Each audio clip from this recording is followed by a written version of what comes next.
So here we have a blend of jerk seasoning, which is a paste, combination of spices, and it has a it's mild, so it's not too spicy, semi-sweet taste, and it's mixed with Maggi sauce, which is like a sweeter, like soy kind of sauce that's from Eastern Europe, and it gives it kind of like a sweet aftertaste, also slightly tangy. I also added a little bit of teriyaki marinade, also added a little bit of soy sauce, and I mix it together.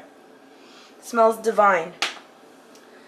This one right here is a combination of mojo criollo, which is from Santo Domingo, which is, a country in the islands and the Caribbean, but mixed it together with we're trying a new sauce, and it's a steak and chop sauce, which contains lemon pepper and, like a brown sauce. It's very good.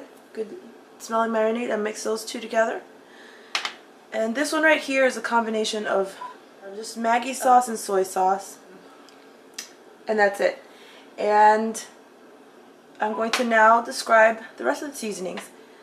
Here, this beautiful blend of colors you see here are ground mustard, we have cayenne pepper, we have curry, spicy curry, we have turmeric, dry jerk seasoning, and we also have on the very top we have sazon Goya with azafran, which is saffron basically, and all the spices include different flavors and give it that aromatic scent. The turmeric is really good for your blood. Very, very low sodium to no sodium. I do, however, use a pinch of kosher sea salt, and there you have it. I did mention cayenne pepper. Okay, and also we added a little of some Cajun spice as well. So over here we have parsley flakes and oregano leaves with a little bit of black pepper. You see the parsley flakes on top and the oregano leaves dried, so they're very fresh. And here we have some chopped white onion. Well, it's actually like yellow onion, but it's very fresh. It's like a younger onion, so it looks like a white onion. And we put that in the chicken while we cook, of course. Here we have some minced garlic. You can also use fresh garlic if you chose, but if you want to stay on the fresher side and still use something quicker, minced garlic is the way to go. Okay, so now let's get cooking. Okay, so now that we have cut the chicken beautifully, it seems as if there's a lot more, and there's more like pieces to add. You could even cut it smaller if you'd like. I'm going to poke a few holes so that when we go to marinate, it can soak into the chicken really well. Quick fix, we're going to use a little lemon juice. So it could be lemon or lime, either one. Put like a good amount in there. And some vinegar. Could be any kind of vinegar. This one is white distilled. Okay, just a little bit. I'll go mix it together. Let it clean it off as much as possible. Okay, I think that the pan's ready. Got a nice sizzle going on. Got a little extra on the cutting board. A few more pieces in here. And you see it's sizzling nicely. This is nice. I'm using kind of like a whisking spatula. I'm not sure what the proper name for it is. But once I do, I'll let you know. But I just like it because it scoops nicely. And just kind of mixing it around a little. I want it to get just a little bit golden. And once it's golden, then I add the chicken and a dash of the kosher salt. Not too brown, just like a little golden color in the onions. Now we're going to go ahead and place the chicken. And to avoid using your hands, since I just washed my hands, I'm going to use this trusty little scoopy spatula deal. Going to get the proper word finish with. And a little bit, since I poked some holes in the chicken, a little bit of it, of the lemon and vinegar kind of seep through. But that's okay, it tenderizes the meat a little. So let's just put it all in there. We got some nice pieces going. Okay, and as it's cooking, go ahead and take the kosher salt. I use kosher salt. You can use sea salt, whatever salt you want. And go ahead and sprinkle over the chicken, the side that hasn't flipped yet. And once you flip it, you can add it if you'd like or not. I usually just add the rest after I flip it. Okay, so it's been about 2-3 minutes. And you can see that this one side has cooked a little. And the opposite side is also, like, with the steam also cooking. I have it on high heat because it cooks faster. You just got to keep an eye on it. And if you're short on time, this is really good to make. The preparation alone takes about 5-10 minutes of your day. So within an hour, you have a delicious meal. All right.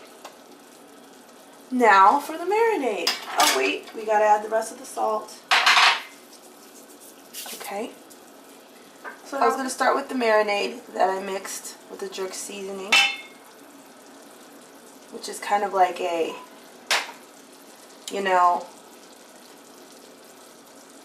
a paste. Now I'm gonna add, oh sorry, that was and now the Maggi sauce with the mojo sauce. And we will let that sit there. Mix it around, mix it around. We'll let that sit there for a while.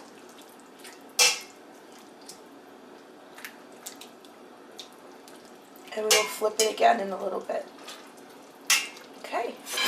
Alright, so I'm going to go ahead and flip it, but before I do, I'm going to poke a couple extra holes. You want to use a longer knife because you don't want the heat to burn your hand, of course. This is also fun if you want your kids to participate in the whole cooking process because there's steps they can help you with the mixing of the seasonings and so forth. It's fun to cook as a family. Okay, now I'm going to start adding the mixed seasoning.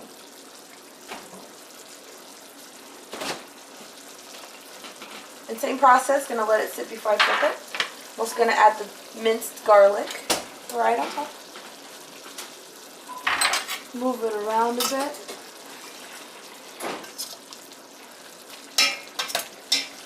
Now we're going to add the parsley and the oregano. And the reason why I do it in these steps is because you want it to soak in all the flavors in an orderly fashion so that you can taste it with every bite. Now I'm going to lower it to about 4, which is kind of medium-high, and cover it up for about 2 minutes, 2 to 5 minutes, depending on the time you have. So if you want to look at that, how nice does that look? Then and flip it again. Now what I do, and I recommend you all to do this, is I take a knife and I open up the chicken to see how well it's cooked. Because when there's bone in, which I typically don't like to cook with, but the bone, a lot of times there's veins and arteries that are still intact that may not, the blood may not cook all the way. So let's go ahead and do that. Let's check. All you do is take a fork and one of the carving knives and you just open up the middle, and as you can see, that's not fully cooked. So what you do is you just pierce it. And being the fact that it's been cleaned, you don't have too much blood to cook or worry about. So what I do is I do it to all the pieces. I just cut them in half and pierce them. Don't cut them in half per se, I just pierce them. I'm going to leave it uncovered so that it can evaporate some of that juice, because then I was going to add a tiny bit of flour to give it a little more condensation.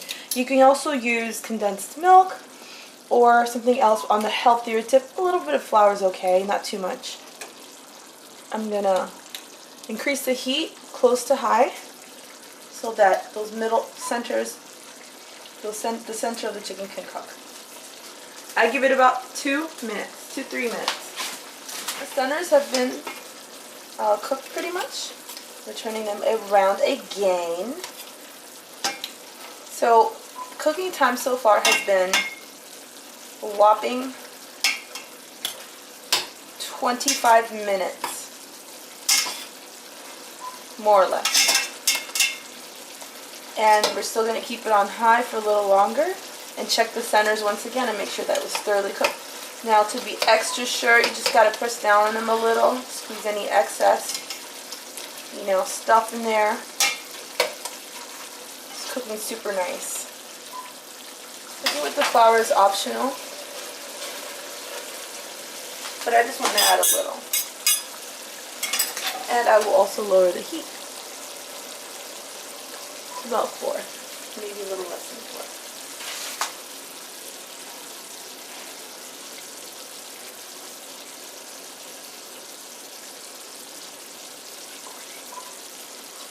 So I use this like about maybe like a tablespoon, maybe less.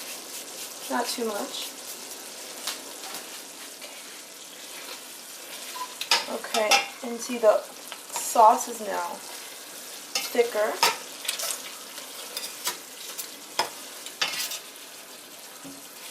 Starting to look very nice.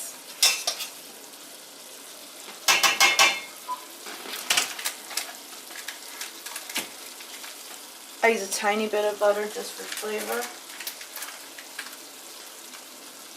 Unsalted, low-fat oil butter.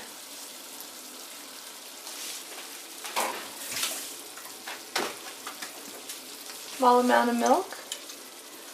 You see how we got this nice little thick sauce going. And we're just going to let it, we're going to cover up and let it sit for a little while longer. I would say 5 more minutes and voila, you've made chicken in about 45 minutes. We are all set. It smells delicious. I'm sure it tastes just as delicious. I'm just going to give it another flip-a-roo. So it sticks a little more because of the little bit of flour that I added, but that's okay. Just mix it around. You can remove it from the heat. Alright, I do a little something that before I serve, I take a piece and I taste.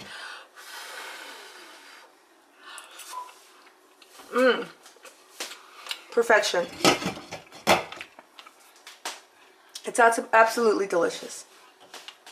If you want it to be more, you add more like sauce to it, go ahead and add a little milk. Almond milk, coconut milk, regular milk, however you prefer. Even a little bit of buttermilk.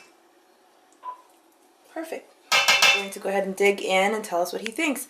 Typically, you can use any kind of rice. Today we use long grain rice. You can use basmati, jasmine is our preference.